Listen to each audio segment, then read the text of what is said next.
sa kanan ko ay ang Jollibee. At dito sa kaliwa ko ay ang McDo. For the past 22 years na pag-exist ko dito sa mundo, Jollibee and McDo has been my favorite. At kahit magtanong-tanong pa tayo sa iba't ibang tao kung ano ang paborito nilang fast food, malamang sa malamang, it's either Jollibee or McDo. So napaisip ako, what if for the first time pagsamahin natin ang Jollibee and McDo for just a day? And let's call this McDollibee. Akong stickers, posters, tarpaulin, and polo shirts na kailangang i-produce. My question is, kaya ba ni Print Trio na tulungan ako with this? Oo, kaya-kaya.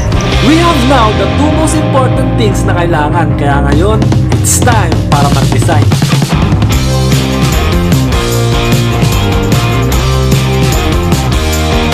In just a span of 3 days ay na-print na agad ang mga kailangan. Kaya pagkabigay ng mga material sa amin ay pumunta na agad kami ng location para mag-design.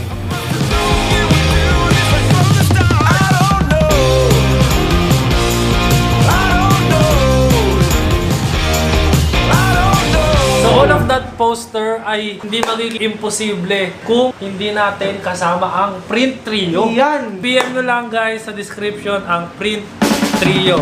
Today is the day na magbubukas na ang McDollibee. Kaya nagpunta kami ng maaga sa location para ayusin lahat. This is something significant, kaya kailangan natin gawin ang best sa pagde-decorate. At dahil naayos na ang location at branding, kailangan ko na suotin ang uniform at maghanap ng employees. Okay guys, so you heard it right. Maghahanap na tayo ng empleyado. Maghahanap na tayo ng empleyado. Boy! O ba? Yes. Congratulations, tol. Bakit? Ikaw ang napili kong manager! Manager! Manager! Naman ako nag-apply, bakit ako natanggap? Okay lang, tol. Okay lang ba? Okay lang. Manager! Tol, ito ang iyong susuotin. Oh! Sorry, sipag na ito. Kailangan ko rin kasi ng crew, pare. Kailangan natin ng crew. Ay, sakto! Crew!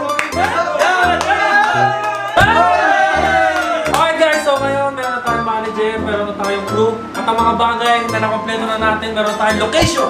Meron na tayong branding. At meron na tayong employees. At ngayon, nakasikasuhin na natin ang pinaka-importante bagay sa isang restaurant. At ito ay ang product or pagkain. Punta na tayo sa Jollibee at McDo. Bibili tayo ng mga...